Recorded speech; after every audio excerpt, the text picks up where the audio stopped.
Hello, my scientists. Welcome to our note-taking lesson today. We have been learning about cones and spores, and so we're going to take our notes about what they do to help a plant. So in your plant notebook, oops, mine's upside down, silly me. We are going to open up to that 3-4 section. We've already filled out the seeds because those were from our flowering plants. And now we're going to fill out the cone and the spores. So we're going to first fill out what are their functions, how do they help, and then we're going to fill out some types of plants that have those.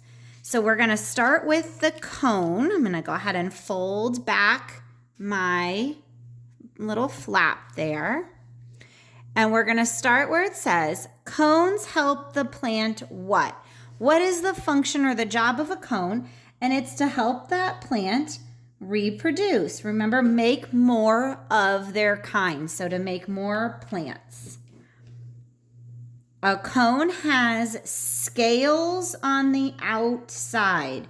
Remember, this little part on the outside of the cone is called the scales.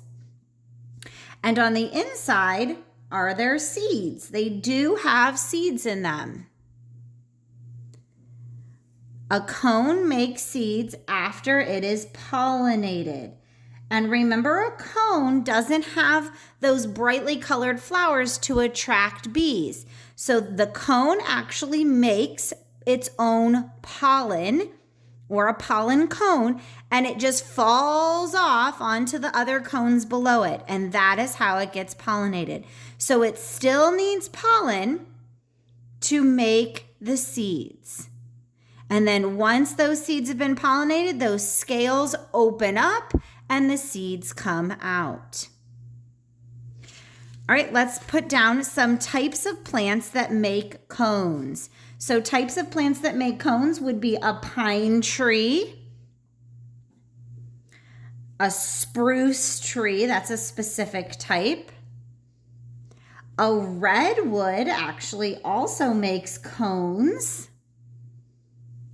And another one that you might not have heard of, it's called a hemlock. It's just a specific type of a tree. So these are some types of trees that make those pine cones. And remember, inside are the seeds. Once the pollen is hitting, the seeds go ahead and they're released. And that is how we get a new tree that has a cone. And then there are some plants that make spores or have spores. These are those little teeny tiny pieces on the underside of specific plants that don't flower. So let's go ahead and fill out our functions of spores. Spores do the same thing cones and seeds do. They help the plant reproduce. The function of all three, seeds and cones and spores, is to get new plants.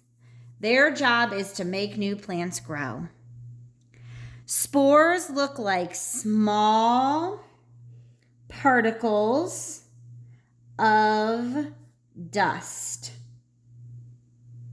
They're like little teeny drops, small particles of dust. I even put little dots on my paper to show just how small they are. They're teeny tiny.